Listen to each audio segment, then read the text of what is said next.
this is long overdue. I screwed this up last week, and tonight going into the restream. Yeah, I moved. I'm sorry. I still feel bad about that. I moved and everything. And so then tonight we were originally going to go into restream, and then I could hear Jalen. She couldn't hear me. Then I figured out how to fix my problem, and Jalen's audio disappeared. So now what we're doing is like we're being grown ass adults about this thing. If this hadn't worked, we would have just both gone off somewhere and cried. That's what No. we do. But we're adulting now, so we, that's okay. we are. Oh shit. I think so. I mean, as much as we can. Okay, that makes one of us. I actually hate it when I'm the adult in the room, and what I mean by that is when I'm the one I have to be responsible. I don't have kids. If I have to be kids, I'll be the adult because that's when I'm supposed to be my job. But I assume that you're an adult and I'm an adult, so We'll I just make that shouldn't have to assumption. adult for you. If That's I have true. to adult for you, that probably implies I might have to I don't know.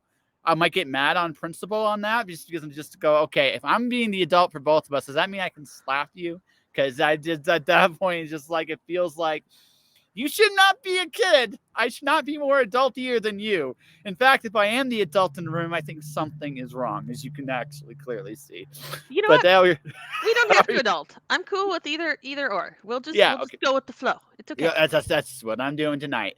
So I am with, ladies and gentlemen, the one, the only, Lynn Else, Yeah. Esquire.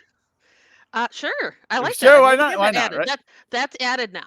Okay, Lynn Else, Esquire. I will put that in the episode description too. She is now Esquire. It's like Yay. excellent. Yes, I gave you a title. I actually, what I realized this when I in the working force, right? Unless there's money that comes with it, a title is actually a demotion. Oh.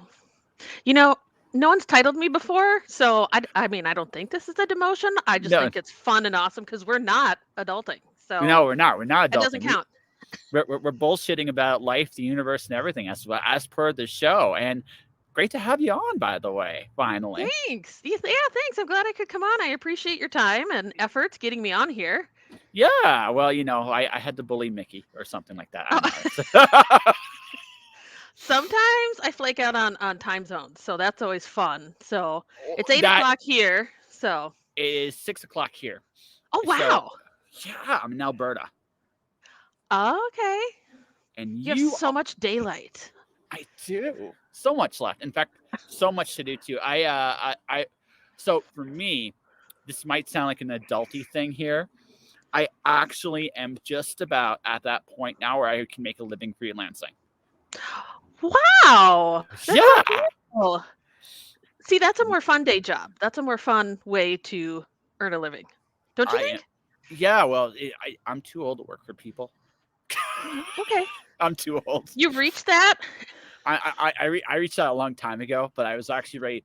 So freelancing is I figured out in the last so my last official. I still am doing some day job stuff still, but not to the same degree.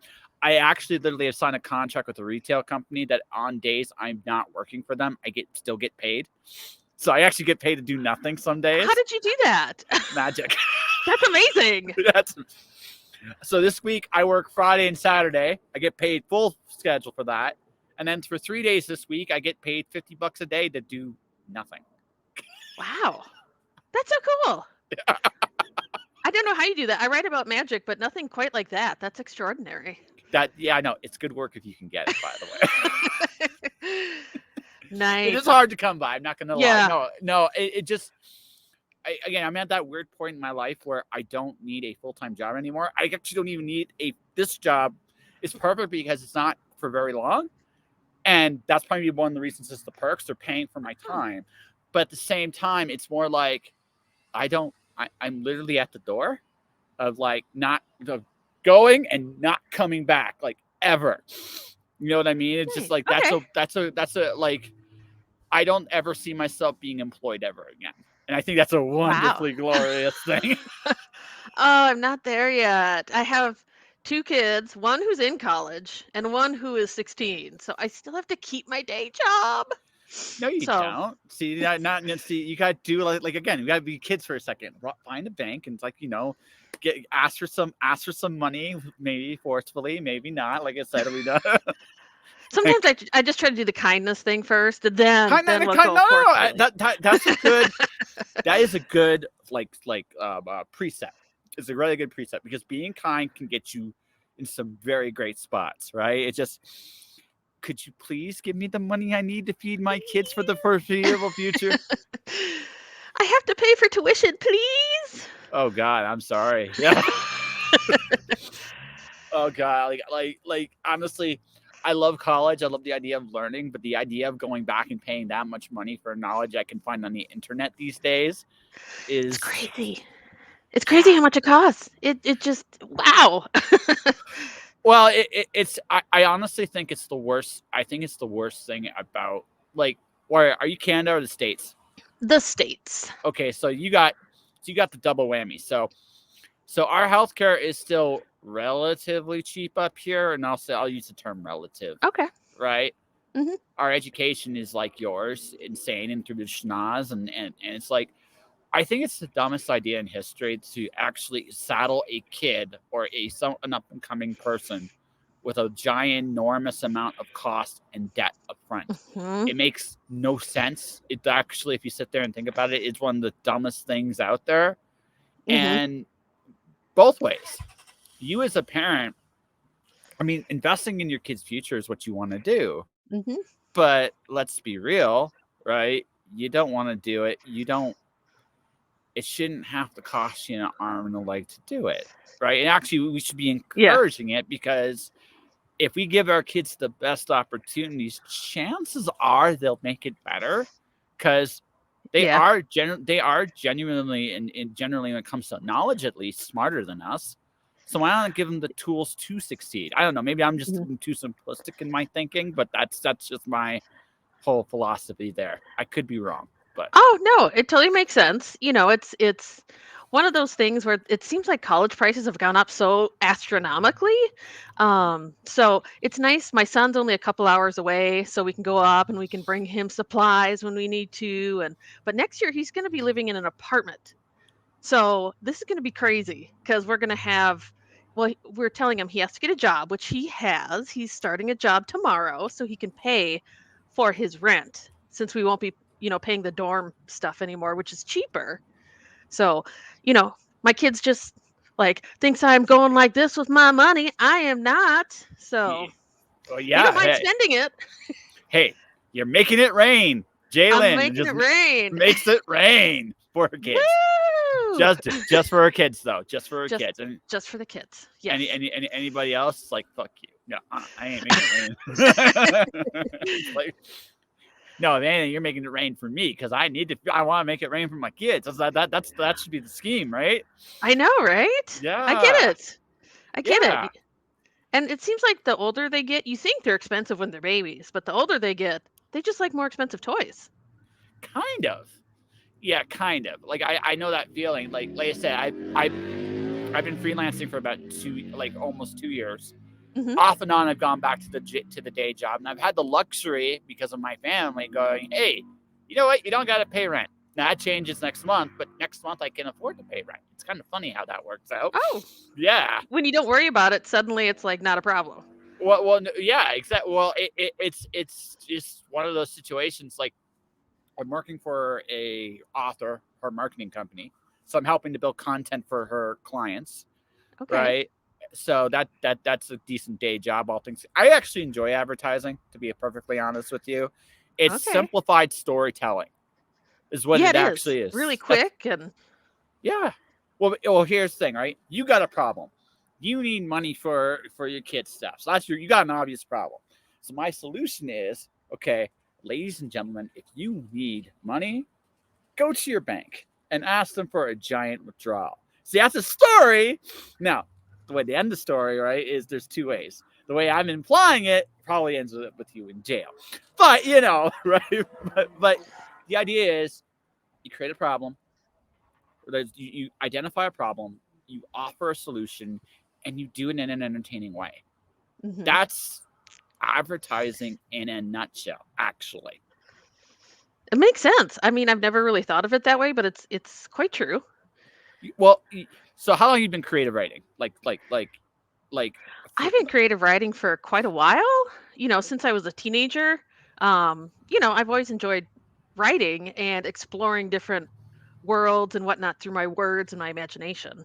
so okay. So then you got a good imagination. So this I'm going to do an advertising example. Then we'll talk about the fun stuff you're making in fiction. Okay. Okay. So Okay. so how do you make insurance interesting? Because let's be fucking honest, nobody in the right mind wants to deal with insurance, right? Right. But can you make an interesting story with insurance? Possibly. Like I saw a stupid YouTube thing about a guy putting a ladder, like trying to put a ladder inside, like trying to take a tree down, and actually ends up destroying the house and the truck that tried to take the tree down at the same time. Like it was an impressive feat of stupidity in one go. But it occurred to me that would be an amazing insurance commercial for a house, That's right? true. It Yeah. would be an amazing one, right? Because you never know what's going to happen, right? You never know. You can never prepare for stupid, right? Or that like some Yep. form of that, right? So you can never prepare for it enough. That's an interesting insurance commercial, right? It's actually an Yeah. interesting one. And I didn't even mention insurance at all, right? I didn't even fucking mention it. I know. I see like the Geico commercials are kind of like that, where they make you laugh, and then you're like, oh yeah, that's about Geico. Okay, yeah, I want to get their stuff because they made me laugh. Yeah, I was just exactly. watching that one. Yeah, You with want to animal. establish because insurance is fucking boring, right? But if you make an entertaining story, which as a creative writer, you've had a lot of practice, you can advertise. Most people get caught up in the money aspect of it. No, it's not really about. It is about money at the end of the day, Mhm. but it's really just. I mean, sales at the end of the day is really about two things: can you tell a good story, and can you build a relationship? And if you can do both of those things, you can sell anything. Yay! Yeah, That was very inspiring. You should go teach some classes, I like probably about advertising. I probably will be at some point. At some point, that's what it's about. Like it's not Yeah. rocket science. It's not rocket science, really. It's just can I make you laugh? I gave you a title, Mhm. Esquire, right? That Yes. made you that made you laugh, right? So Yeah. automatically. Now I am slightly like you didn't have a judgment call about me going into this, but it's more likely you're gonna like me now because again of how silly I am. It seems like again, it's not Yeah. hard rocket science stuff. I'm making a connection with you, and I make a connection with you. Yeah, you're more inclined to hear my bullshit out, whatever it is, Whatever right? it is. Let's Yeah, go.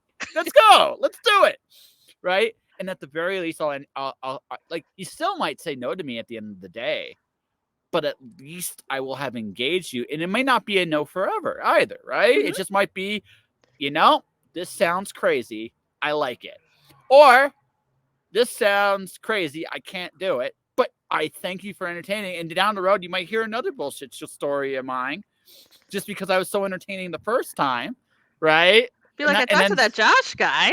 yeah, exactly. And it's the same with you, like with your stories and your books. I had this conversation with someone I drew with on the show. Like what creatives do in terms of their storytelling absolutely matters. But I think one of the hardest things a writer, like any kind of creative writer, has to do is learn to take their work seriously. There's that. I agree with that. And then when it comes to how other people react to it, I think then you have to let that down a little bit and not be too serious. Oh Because no, taking it can be really yourself. hard to take that. But No, taking no, what I do seriously, yes. Yes. no. Actually, see, that's the other thing. I don't take Oh, myself too seriously. I don't. Look how we started this I mean, conversation, right? We goofed off. We goofed. I made an ass of myself. I mean, I gave you a title, and we talked about adulting for like a good 2 minutes. So I mean, very serious. I don't take very myself serious. too seriously. Hmm. Keep it because it keeps myself humble. Because I got a big head. Big head usually sign a big ego, and if you like things like that, right? So I don't want to. I don't want that. What I want is I want to take my work seriously, Hmm. but not myself. Because at that point, because it makes it easier for me to take someone goes to me, that story you did that really sucks. I can take that a little easier if I don't take myself too seriously, Yeah. right? A little easier. But if I take my work but I take my work seriously because my job, like, because again, just something I just this big epiphany about freelancing and writing. Hmm. If you're going to be really successful at it, you got to think it really matters. Otherwise, why are you doing it? It's true. And I think everybody, like you, me, we all have our own voices and they're really important. And that's what's good to get out there. And that's why I love meeting other people to find out their voice and what they have to say. Because my story, like if you told it, would probably be completely different. Because our A- voices are different. Absolutely, I would make it way more absurd, right? And you I'd can be, do that. I could totally do that, right? And I'd be good at it. Like I'm going to be promoting my Kickstarter. I'm part of a Kickstarter right now for the month, a short story, and I actually drew something in it too. I made Ooh. I wrote a story about a magic card that gets altered by an artist and doesn't like it. So Oh, and okay. it's a dragon that got basically Nice. it's a dragon that after being altered by glitter decided that they've had enough and they're going to become their forge their own new path as a brand new card. Okay. Because yeah, it's like, does that not sound absurd? Right? You had me at dragon. So Yeah, yeah, anything yeah, else yeah. after that is, You're in, right? So I'll tell you, Yep. it's like I'm in. Glitter and a dragon, I'm in. I don't So care what it in. is. Yeah, that's it, right? I'm absurd as hell. I don't take them again. It's just my own. It's my own voice. And same now. It doesn't mean I can't write a serious story. Although I Mhm. just sent my. I'm working on a novel. Sent my an illustrator another chapter. It ends up that I do a Final Fantasy homage in that chapter, which is kind of cool. Okay. Do you know the Biggs and Wedge joke in Final Fantasy? No, I Okay, don't. No. so in a few of them, there's always a character named Biggs and there's always a character named Wedge. Now they're in Okay. different. They cameo in different parts in different Final Fantasy games. In Final Fantasy VI, my first game, they're literally in the story for the first 10 minutes, and then they get annihilated, and then that's the end of them. Right? It's okay. It's okay. It's okay. They're not that important to the story. Then there's another Final Fantasy. They're a boss, like someone to fight. And then in another Final Fantasy, like so, I had my own Biggs and Wedge moment. They were basically fodder for my main character to beat up on. And that was what I did there. It's like I decided to make them fodder, but it's my own little Biggs and Wedge joke. And Uh-huh. and she used to be an assassin, so she's trying not to kill anybody. She's trying not to kill anybody. But so she took out the big one, Biggs, like the big Adonis Greek god. So she Okay. fought dirty and took him out. Just took him right out. Like basically poked the eye, kicked him in the nuts, and then headbutted him right between the eyes to knock him out. Okay. Just didn't bust around, nice and dirty. Wedge is like the little bit of a wimp, and she's like, I like. She doesn't like. Please just answer my question so I can just like move on and and he finally does, and she's like, this used to be so much simpler. I was an assassin. I would just kill him, and it would be over. I would have to deal with him. How do people do this, right? Okay. Right. So It's so that's hard talking to people instead. yeah. Well, she's interrogating him. It's like, oh god, just tell me so I can just knock you out and move Yeah. on. Just do. I don't want to deal with you. How? How do people work? That's the thing. That's the way I'm telling. I just have a really like bizarre sense of humor. I can look at life and think we're silly, and that's just who I am. You, I think, have a sense of humor for the silly, but somehow I get the feeling you take yourself slightly more seriously than I do.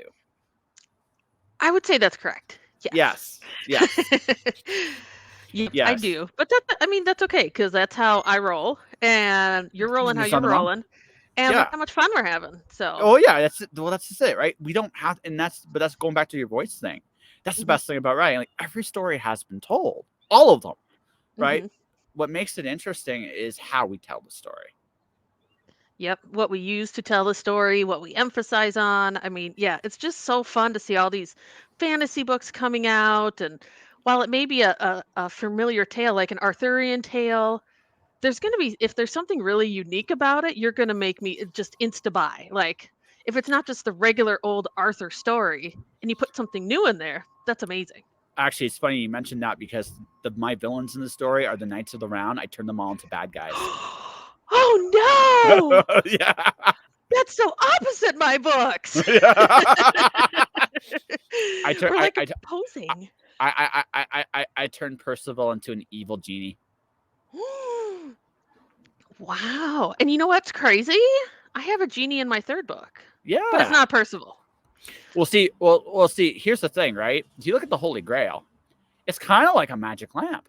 Kind of. Not quite, but kind of.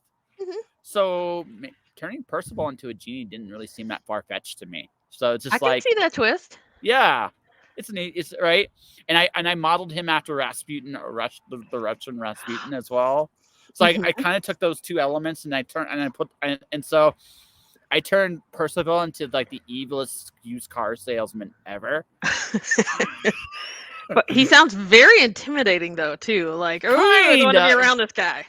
Well, you don't want to be around this guy, but I mean, my assassin's trying to kill him. So I mean, that's the story, right? Just get in, kill the Knight of the Round, get out. And of course, it's never that simple because life is not that simple ever. And we don't want our stories that simple. We want to have a little fun when we're going along with it and some surprises. So surprises, twists, turns, and just like how in my case, how absurd can I make it? In your case, I feel so Arthurian. So like you're a big fan of. So I did a essay, and this is the reason why I chose. This is one of the reasons I chose Percival. I did it for Ben Bella Books, comparing Aragon to Percival, and it ruined epic fantasy for me forever. Oh no! But not entirely in a bad way, because basically what I realized is that Percival in particular, that model, that template, is everywhere in fiction, like everywhere. Okay. I did like Peter Parker's a Percival, like he is. Okay. Right. He's a Percival, right? So is the gal from Frozen. So is Aragon. So is Luke Skywalker. There's a lot of Percivals out there. Once you see them, it's like, and once you see it, you're just like, I can't unsee it. It just, I am cursed with knowledge. So that's the curse of knowledge. Once you understand how once you know how the hot dog is made, you can't really look at the hot dog the same way ever again. You just can't. Percival's the classic hero journey. Then it sounds like. Yes, he is. Okay. He's the original hero's journey. Okay. So I actually got a hand on the original Percival tale, the original one. Ooh. And I read that, and it was just like, no, this is exactly the hero's journey. It now Campbell like modernized it and told it in a way that people could see it, hear it, feel it, and it's cool. But no, it's totally right. Mm-hmm. It's originally Percival and has been told throughout the ages forever and ever and ever. And the reason why is because it's the easiest, like the hero's journey is one of the easiest ways to connect to readers. Because when they start, they're a blank slate, and so is the reader. I don't know what's going on, right? That's very much so it's easy to make a instant connection because you're learning together. And that's why it works. And very often, Percival's about family, because that's what it's about ultimately. Peter Parker, Uncle Ben, Luke Skywalker, Darth Vader, Percival himself and his uncle, right? Also similar, like he used the Grail and he hurt his family. Oops, right? True. Yeah, it's very interesting, and I see there's a lot of there's a lot of interest now in the darker heroes. Like people are really connecting to that kind of anti-hero hero, which has kind of been a trend I've been seeing in fantasy. So maybe you can read it again. Maybe I actually just see. Here's the thing: I've learned how to turn if I want to enjoy a book, I can turn off my deconstruction. Movies is harder for me to do it because it's like with a movie, it can only go so many ways on a movie. Whereas a book, there's more room for twists, turns, and surprises usually in the book. So what I find there is with a book, I can turn my brain off. With a movie, I can, if it's entertaining enough, I can turn my Mhm. brain off there too. But I can now look at a movie if it screws up, right, and go, I, I now see why they screw up, and it's just like, God damn it. Well, so Aragon, that book series that came out, when that movie came out, it stripped everything down. So basically, Aragon, the movie, became Star Wars: A New Hope. It Yes, was it like did. exactly the same template, and I'm like, dang it, there's so much more in the book, and now I can't like it as much. Also, like, this is the thing that I always feel bad about Pellini, because at that point it was right before the Harry Potter explosion, Mhm. right? So J.K. Rowling had made so J.K. Rowling initially Harry Potter didn't get the same, it was had the same issue Aragon had with his movie, which is like the studio has control. But here's what happened. Rowling sold so many books that she didn't need the movie studios anymore, so she could pretty much ream them for like, hey, listen, you're gonna tell it my way, as I'm doing it Yeah. myself. He did not have that pull. So I am sure when the movie came out, he was like, the money is good. There's a little part of him though that was weeping watching that movie, just a little bit, I mean, the right? characters changed, and oh, it was just like, oh, like the guy's brother wasn't in it, and the main girl was just terrible compared to how she was in the book. But that's just getting me on a tangent. So sorry about that. That's okay. So I know, like yeah, but like here's the thing, right?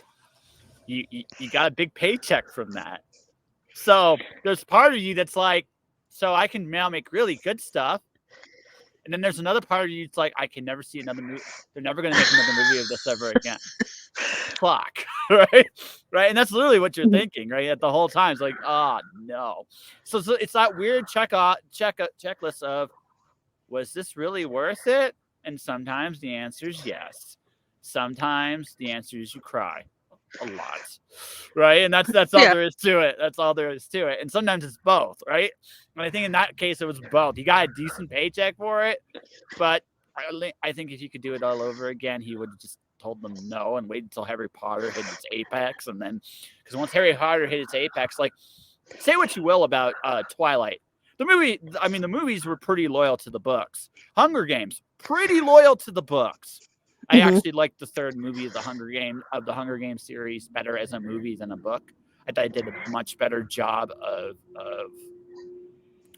explaining the world a lot better than the book did. And I know that may not be a popular opinion, but that's how I saw it. Like, it actually did a really good job. But that would not have been possible if Rowling hadn't done what she did with Harry Potter, Mhm. right? So we didn't get these good child movies, like, now.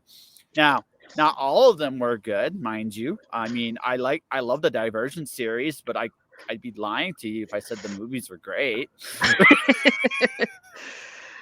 Yeah, I haven't watched those. I wasn't completely taken by the first book, so I gave it to my son and he read them all, and I don't think he was a fan of the movies either. I mean, I saw it had Kate Winslet and I'm like, well, that's got to be a win, but They're not bad exactly. It's like, how do I put this? It's like, okay, it's like you go to a restaurant expecting like a 5-course meal, and you get like a 5-star meal, and you get like a 3-star meal. It's still good, okay. but your expectations for what you were hoping for and what you got, you're like, and literally that's it. That's all. That it's like, ugh. Kate Winslet was not a bad choice. It was an inspired choice, especially in the right. You know, I think the casting was actually pretty good, but it was missing something, and I really, to be very honest with you, I'm not sure what. It was just a little short. You know what I mean? It might be just hard to escape into that world when it's not your imagination. When someone else is telling you how everything looks, it's Yeah. just not as fun anymore. That is fair. That is actually a fair. That is fair. That might be in that particular case, but also I just think maybe just also the budget. I don't know, because it's really really hard to say, because Hunger Games was really immersive. Like, you really felt like you Mhm. were in that world when you watched those movies. Harry Potter, those movies were awesome. Like, whatever you might think of Rowling today, those movies were freaking awesome, right? Oh, they were so Um, cool. yeah, they were really cool. And Twilight, look, I don't hate it, but I know why people did. Right? I know what people did. Yeah, yeah. Right? All right, right. Listen, I don't like it when my vampires sparkle too. I'm not crazy about that, but you can't argue a hit when a hit's a hit, no matter what it comes from. And it I was mean, a it's a hit. huge. It's huge. Actually, so you can't argue that. So if you're gonna make fun, but the movies fit the world perfectly, and I just feel like maybe just maybe, yeah, thinking about that, the whole Divergent concept. Yeah, it's a great book series. It's a neat science fiction book. Maybe she just didn't feel science fiction-y enough. That's kind of like a weird little thing. Like it's a science fiction, Yeah. it's a science fiction dystopian. Hunger Games is got some sci-fi tendencies to it, but not really. It's really it's in the moment, and if you look at like Harry Potter felt like a completely different world because it should, right? Mhm. And Twilight kind of felt like something half in and out of the world, which it should.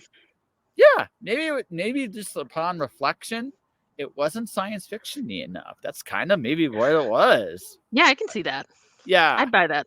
yeah, almost, or something like that, right? Right. So something like that. I don't know. Like I said, it's also kind of like there's a part of me like I'm a big Wheel of Time guy. I'm a big Wheel of Time fan. I'm Okay. afraid to watch that show. A little bit scared to watch that Oh. show. Now, what Right? about the new Lord of the Rings show that's coming out? Like, It that's could. scary for me.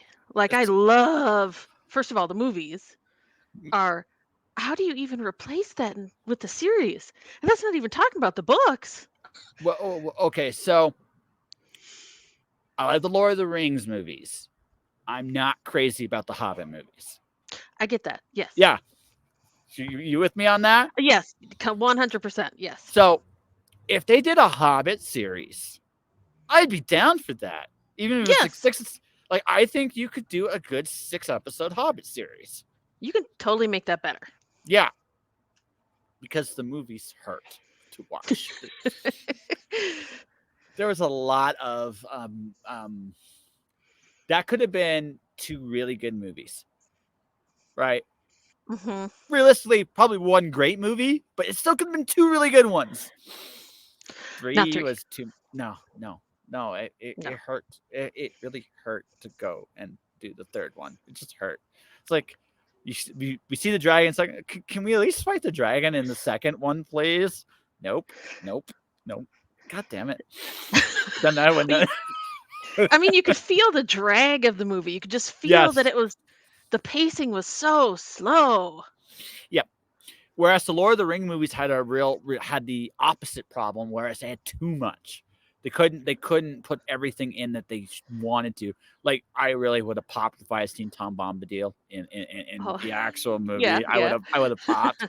I would have serious. Like, grant you, I get why that didn't make the final cut because that is not something a movie going audience is necessarily going to see the value of.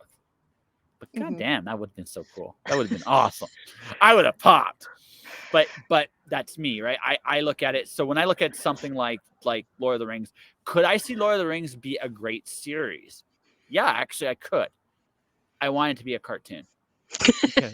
No, and I Yeah. like a serious animated cartoon along the lines of Avatar. Not that look, but that that storytelling pace Mhm. would be amazing, right? With Lord of the Rings, it would be absolutely Mhm. amazing.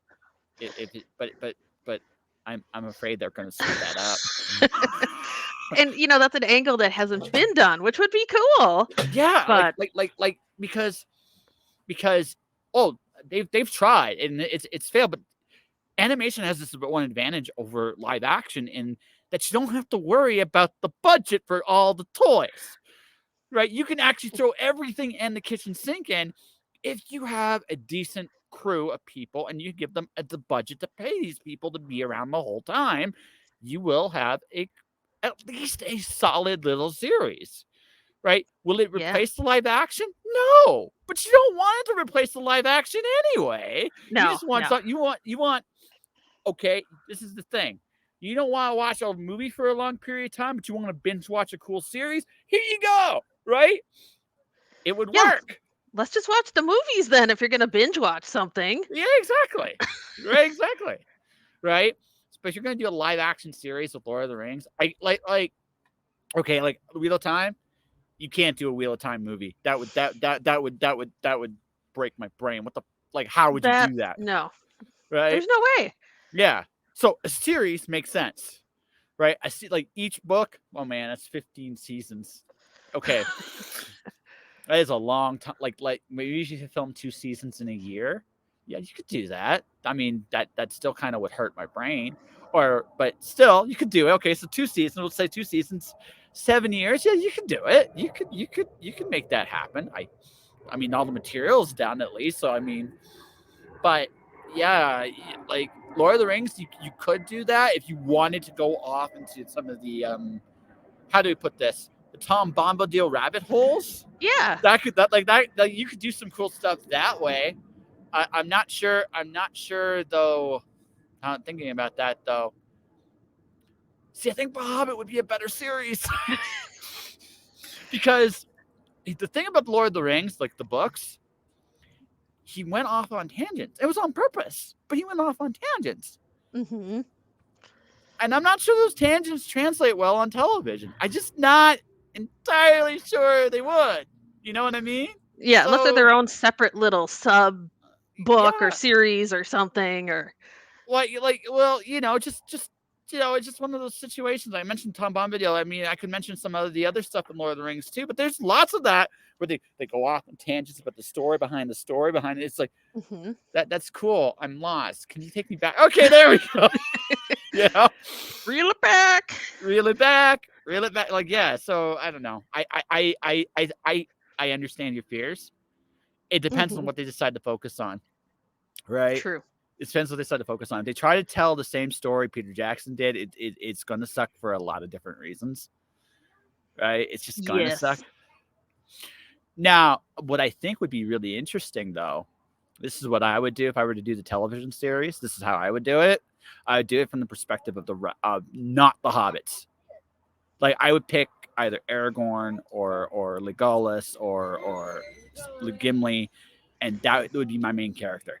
Oh, Gimli Because would be so cool to do his point of view. yeah, That would be no, so if you because he's shorter than everyone except the hobbits, so you that's have a right. different perspective just in the camera angles. Yeah, but also just like seriously, you tell a different story. Yeah. Do you know how much fun you could do a buddy cop version of Legolas and Gimli just as a series? I love them so much. Like I love them. I loved them in the movies. I just want to see them the whole time. So If there they you want to go. fight crime, that's great. And then they go have drinking games and try and drink each other Exactly. under the table. Right, and that would be a different show. Now, a show I didn't know I wanted until we talked about it for just a Until right second. now, It's like, Netflix, come on. yeah, but that's the thing. Like, you tell it in a different way, you can make it work. If you try to do what Jackson did, oh fuck no, there's no way. There's just Nope. no way. You could top his Hobbit, but you're not topping Lord of the Rings. You're just Nope. not.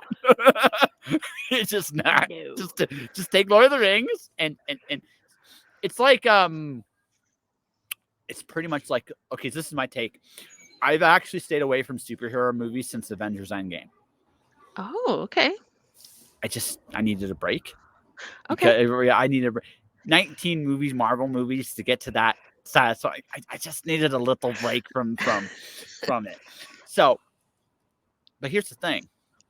I realized like in the time I've stayed away from superheroes, they replaced my Batman with another Batman. And I'm like, now, now here's the thing. Here's the thing. I'm not against casting. I understand you got to tell new stories for a new time and a new place. But I don't know if I want to watch another Batman movie right now. Yeah, I don't. Like we've had a lot of Batman, and I know he's got a lot of good stories and cool villains, but I'm not motivated to see the Batman yet. I don't know. Yes. If it comes on TV, maybe I'll watch it, but I'm not motivated to go out and see it. Maybe if I'm drunk. But Maybe. yeah. It's like you said, there's been so many recastings. It's Yeah. like I it's getting also weird. I also think the Nolan Dark Knight trilogy is a hard thing to follow up with. I think honestly it would have been better off if they had, gone in a different direction, like maybe do a Catwoman movie, like a good Catwoman movie would actually be fun, right? A good one, right? I mean, now grant you for modern, so this is what I've watched on television modern. I finally tried Peacemaker for the first time ever. Oh, I haven't watched Peacemaker. Yeah, What is yeah. that? John, You gotta. it's from the it's an offshoot from the Suicide Squad movie. John Cena's the Oh. Peacemaker. Oh yes. Okay. It is hilariously wrong on so many levels. It's like, That just but sounds like John Cena itself, though. oh, no, John Cena is conservative compared to this guy. Oh. Oh my, like Okay. it's so Peacemaker's Is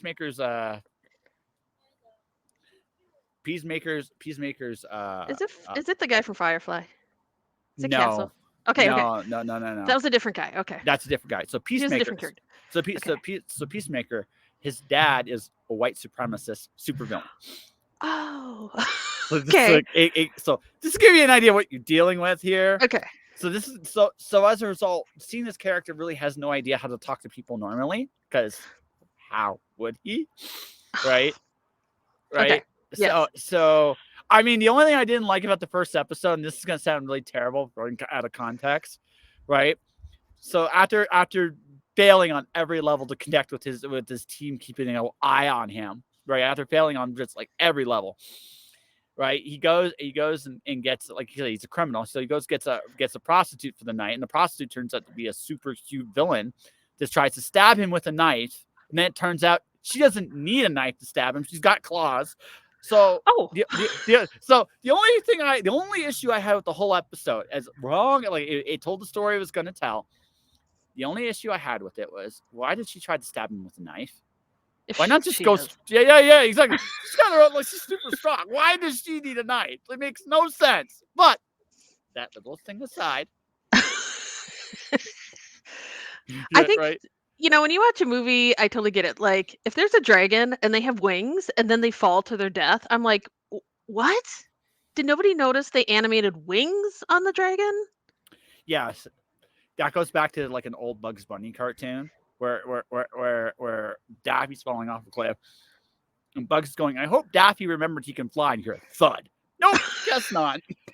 Right? It's like they do dragons dirty sometimes. Yeah, it's the same concept. It's like, I hope they can remember they can fly, right? Now, if you knock the dragon out, you knock him stupid, you knock him like, okay, that's fair. That's fair game. But yes, but if he's still conscious and he's falling, like, so you're an idiot, is what you're telling me. It's like did you forget? It's like you just forgot, or nobody asked questions. Like, that's what when I write books, I'm always like, wait, is there not another way they can get out of this? Like, do they have the tools to get out of it? Because I need to come up with something that they can overcome that's not easy. Whereas I just saw this TikTok, it was kind of funny, and this may be a bit of a spoiler for some people. It was Doctor Strange and Spider-Man talking, and Spider-Man, he's going to help Spider-Man. He's like, okay, I'll make everyone forget who you are. And Spider-Man's like, wait, you can do that? Why didn't you just make Thanos forget about the Infinity Stones? And then there's just pause, like, oh, I guess I could have done that. Like, I'd never thought of that before. But that would have been another way Doctor Strange maybe could have taken care of the Thanos problem. But it's just a funny thing that all of a sudden comes up and you're like, oh, I never looked at it from that angle. Yeah. See, if you do it like that, it's clever. At least you thought of it, right? Now, if you do that, then when you don't do it, now you seem like you're competent for why you got away with it, right? Because if you sit there and think about that, it's like they got away with the fast one there.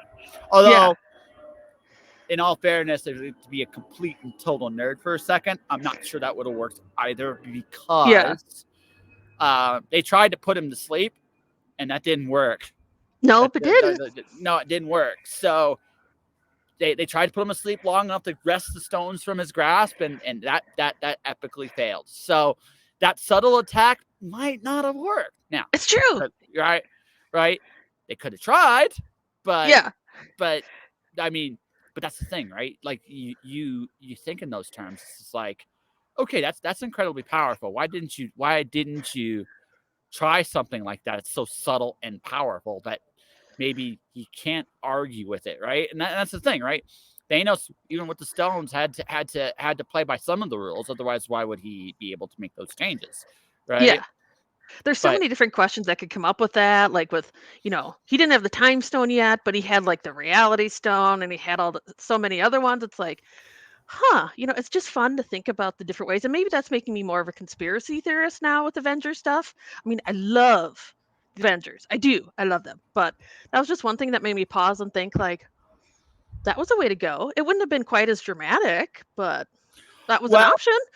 well, here's the thing: they were always leading to the snap because, see, I read the comics way back in the day. Now, here's the difference between the Oh. movie and the comics.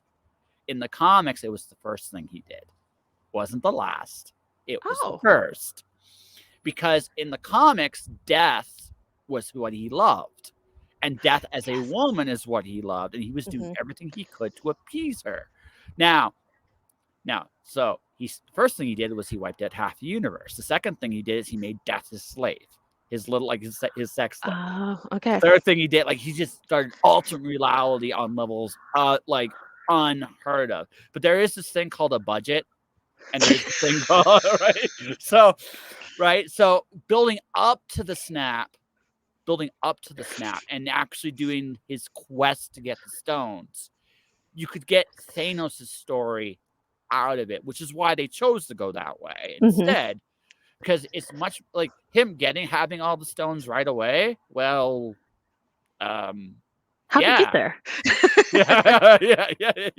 yeah. It's like well, and also the other thing too, gives them such a power advantage to begin with. It's just like, I mean, I knew he was going to kick their ass the first time he fought them because just the way they were. It's just like, yeah, you're going to get your ass. He's going to hand every one of you your ass. He's a big bad, but you have to get to that point, right? So if you give them the stones right away, well, it's already unfair game. Like, how they're going to win this? I know, it's right? so overpowered, and no, but it's cool too, that journey he went on kinda made you understand why he was. It's like, you didn't see him as a super evil person. Like, he was messed up, like, why would you do that? But it's like you could kind of maybe on some level be like, He "I was looking at understand it. that." He was looking at it from a big problem. Like, he was trying to look at it from like how to solve a very large problem, right? And he was willing to pay a huge price to do it. And I think the Isaac and Abraham, the fact that he actually did, like, he had his own version of that in that story, and it honestly was just like, oh my god, that's cruel, because you could tell. Mhm. Like, I figured out when he captured her, no, he really does love her. Like, he really does. He's a bit of a fucking monster, but he loves her, Yeah, right? like a daughter, yeah. Yeah, he does. And even little things he did, like one of the little subtle things you don't see the first time you watch it, when the Red Skull approaches them, he actually shields her from the Red Skull, not knowing what he was. Oh, I didn't There's really see lots that. of I'm gonna go back and watch that now. there's little things he does Yeah. that just shows you he really, really, really, really does love her. But at the same time, he's a monster, right? Yeah. So, but also he's not human exactly either. So he has a different way of seeing things, and that's what made him such an interesting character. And in the comics, he's even much more. He's actually much more like, he's very much like a priest, Oh, right? okay. He's right, and like maybe a bit of a mad priest, but Yeah, yeah. but Most definitely. but yeah, look up a gentleman by any work, anything done by Thanos by a gentleman of the name of Jim Starlin, and it's Okay. interesting stuff. You want to see the original, how he got the Infinity Stones in Marvel's comics? Look up a book called The Thanos Quest. It's his quest to get all 6 stones, and how Okay. he gets them all. Right? He Ooh. wins, big Yes. surprise, but he starts with nothing, and he gets them all. So it's a really, really interesting story. So Okay. yeah. So all these stones are ridiculously powerful, and he shouldn't be a match for any of these guys, and he beats them all. Now, Wow. once he gets like Yeah. 2 stones, okay, you can see him overwhelming another opponent, but still, it's just like, wow, okay, okay. So, but that's the thing, right? Like you look at like a lot of these movies like that. There's a lot of lore and comic book stuff that go like in looking at those kind of movies. There's a lot of lore that goes with it, and obviously, much like real books, comics usually have a deeper backstory than the actual movies do. Mhm. So you got to look at when you look at a movie, you got to look at what a movie is and is not, and that's the fact is that a movie can tell a story. But the big limitation with the movie, since it's live, is resources, time, and money. So you can't Mhm. do all the cool shit you see on all the I books. know. I Yeah. know. I know. Inkheart was another one. I loved the book, and then the movie came out, and I could just point out everything that it was missing. I'm like, "No, it doesn't happen that way. It's supposed to happen this way." I'm one of those annoying people sometimes when I love a book so much, and they put it on film, and I'm like, just not. That's not my Inkheart." No, but sometimes it can't be. You know I another know it good can't be. well, You're right. here's It a good can't be. here's another good example. Stardust. Neil Gaiman's Stardust. As a movie, it's not bad, but it's certainly not the book. All right. Right.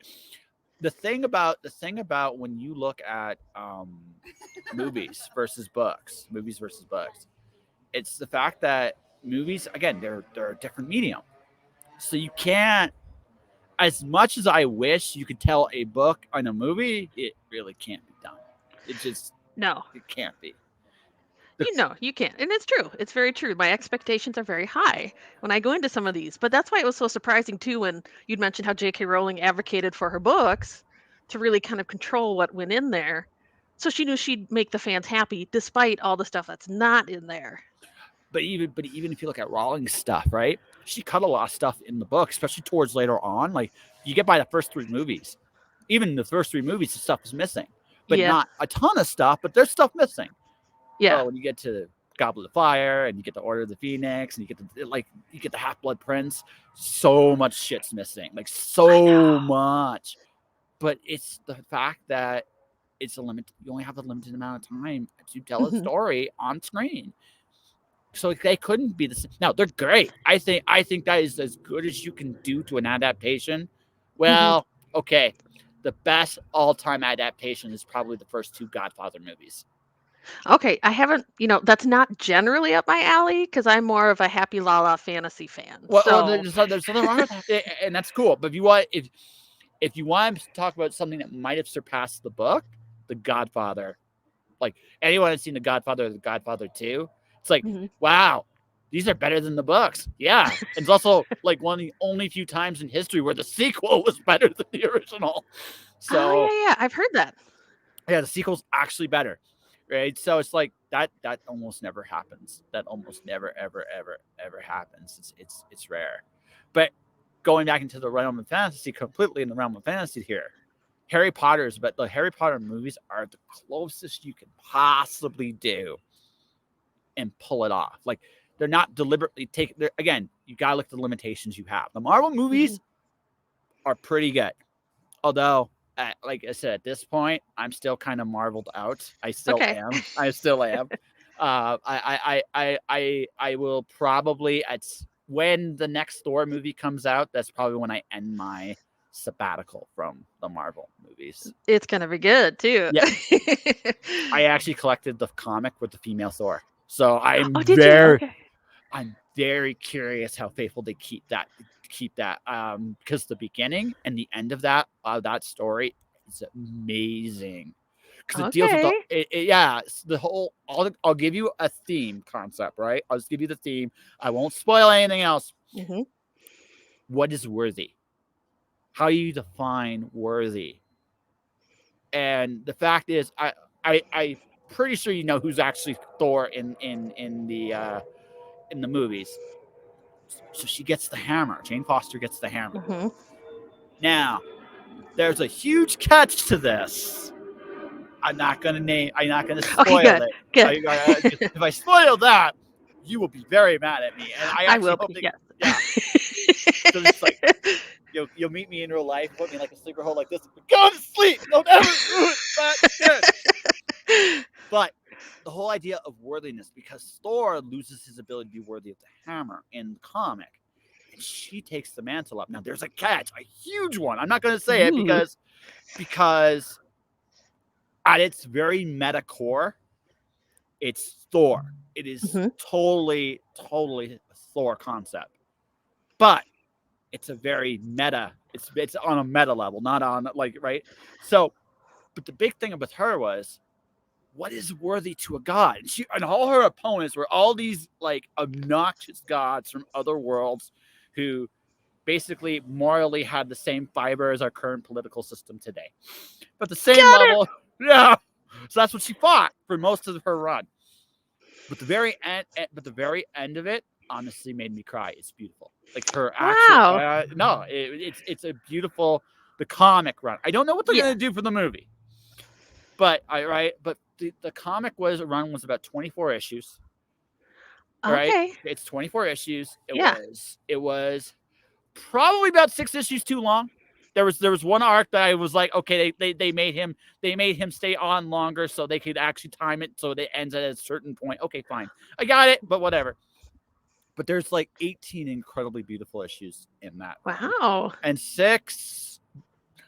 I won't call them good or like again that 3-star meal that when you're used to a 5-star. That's what it was. It was like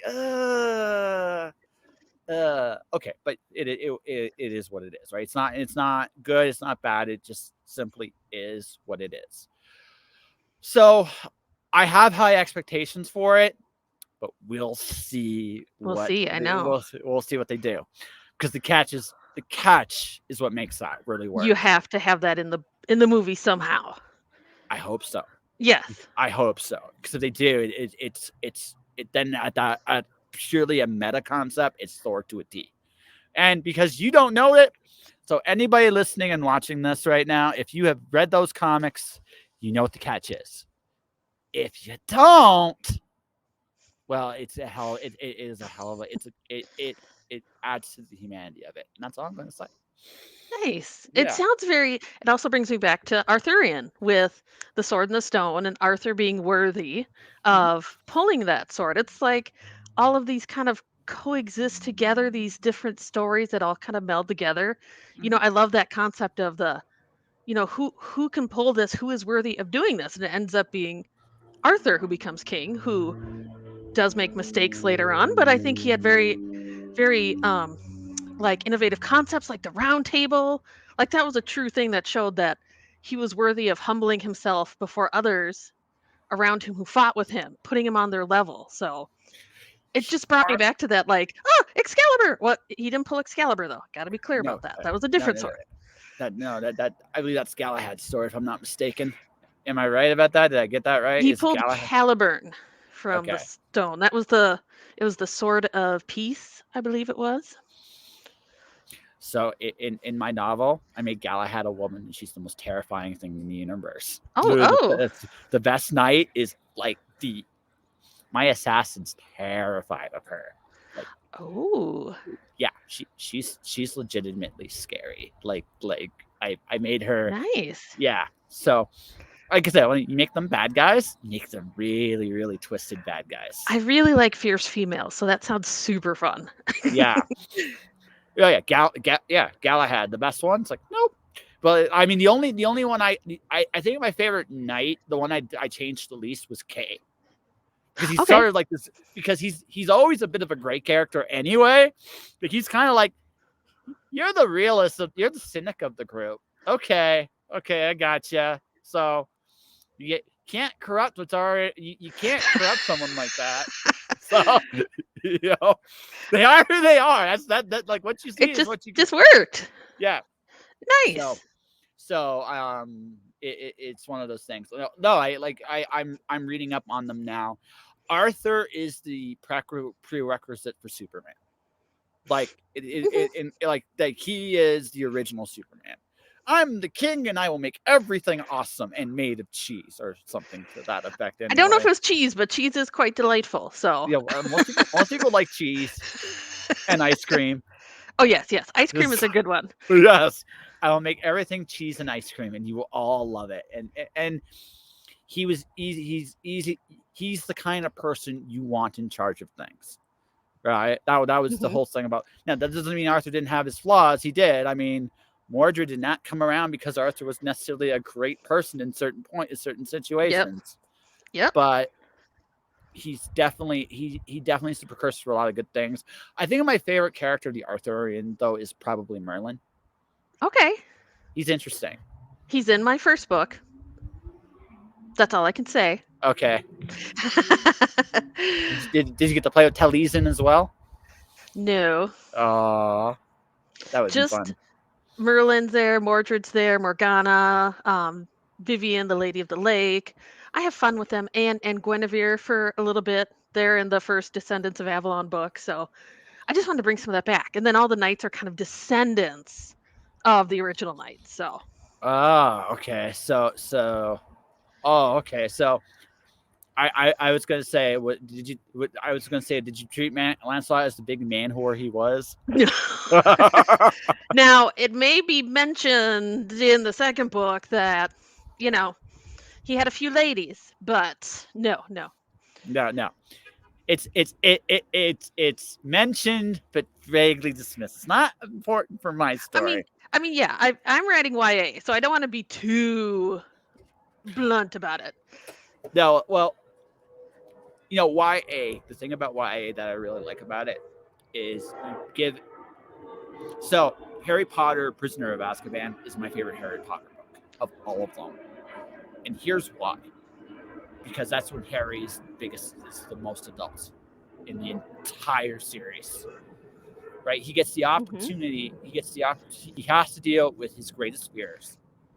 Right? And on top of that, he encounters the person most responsible for his parents' death, and he spares him.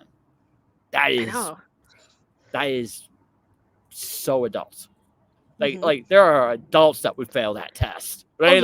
yeah. Yeah, like it's like, wow, you decided, and that's the best YA stuff because YA tests, I think, more than any other genre, deals with how you test the characters like principles, probably more there than you do in just about any other genre, because that's what it's about. It's about who do you want to be when you grow up. At the end of the day, that's what YA Hmm. is. So Yeah. when you so then that means you put them in really adult situations. They have to be challenged. They most definitely do. And they have to question things. They have to see things from different perspectives. That's what I really like when they kind of have that additional eye open and they see more of the world and kind of what's really going on. That's always kind of a fun part of YA too that I like. Well, yeah, because again, it's part of growing up, Hmm. right? I realize this is a hard thing for me to acknowledge on the show. I've done this quite a few times, I but think as I we make get older, it's like we go up and we're adulting, and then it goes back down in our adulthood. We're like, you know what? I'm just going back to that blissful age of youth and innocence. well, no. So here's the thing with me. I realize as I get older, I know less. Like that's what Okay. I've realized. I know less. I don't have all the answers anymore to how the world works because fuck do I know, right? And literally, at some point, you come to that realization that this is a much bigger, more complex space than you could ever really truly hope to understand. And the fact that and especially with the last few years, um, I realized that you know all the rules and ideas we have for certain things, meh. Right? It's just like Throw it out the window. yeah. Well, but I realized like, and for me for me the epiphany point was when I realized that essentially our leadership has no integrity or principles. I was like, so why are we making rules with these guys? Right? Right, and that's my question that Hmm. I haven't heard a good answer to from anyone. But I digress. That Oh, might be that's just okay. that's my insanity. But that's my question. But no one seems to have a good answer to that. But what I also realize is if these people can't make these good rules, right? Well, okay, maybe anyone would be better than these guys, but again, we're not going to go down that road too much. But the idea that anybody can make a real clear understanding of how the world works, what people understand, what people don't understand. That's absurd. I think this is why we write dystopians sometimes. We're just like, you know what? The world's going this way. Well, but even then, we still don't get that shit right. Like half the time, we don't get that. I am truly convinced. I am truly convinced that the fact that I can wake up and still remember how to, use the bathroom and tie my shoes, that might be. Those are little victories that I can take pride in every single day. Me trying to understand how people can function and think about how other people work and operate, I realize that, frankly, that's not my place. I don't think it's anyone's place. And I find I don't get disappointed with people anymore when I have that thought in my head, because I realize that I don't have all the answers. And when I've gotten to that age where I'm humble enough to acknowledge that my definition of right and wrong, now, I do have things I believe in and do things I do. I'm not saying that. But I also realize there are other ways to do things in this world. What the fuck do I know? And I say that right? What the fuck do I know? So I've hit that wisdom point where I just realize I don't know shit. And I should probably not try to be too hard on anybody, whatever they choose to do. As long as I can see that no one's deliberately trying to hurt somebody else, do I really care? Like, really? I just spread a little joy. That's all I want to do. Yeah, exactly. That's it, right? That's my goal. That's a good goal. That's a very laudable goal. And suddenly you have no preconceptions anymore, right? And again, we talk about important things like Esquire and ice cream and Yeah. and like we bullshitted about. We've gone over an hour and we bullshitted about Star Wars. We didn't do Star Wars. We did Lord of the Rings. We did The Wheel of Time. We did Harry Potter. Like, that's the important shit. This idea about how the world works, I don't know. And I don't think anybody else does. So. No, I'm just out there writing books, trying to create my little universe, my fun, my characters that hopefully will inspire people, but I'm not out there trying to fix the world right now. Like I said, spread joy. That's what I'm going for. Spread joy, do little acts of kindness, change the world that way, right? Kindness is like Lego. When it sticks together long enough, you build wonderful structures. Wow. I haven't heard that before. That's inspiring. I truly believe, and we are going to wrap this up fairly soonish, but I truly do believe that we could teach the fundamental basics of math and science with Lego. That's true. That's true. And one misplaced ill word left out there can really hurt your foot if you step on it. Yes, it does. It does. I know, especially if it gets in between somewhere. It's like it really hurts. So be mindful of your words, children. Mindful of your words, and be mindful where you put your Lego blocks. Yes. Keep track of your things. Put them away. Yeah, don't worry about glitter. We know it goes everywhere. It kind of we've accepted that, but Lego does not have to. Put it together. It's better together than apart. Very true. I almost feel like that was inspiring, but I'm not sure how. So we're just gonna. We'll let your viewers decide how inspired they are. So just let them have the final say.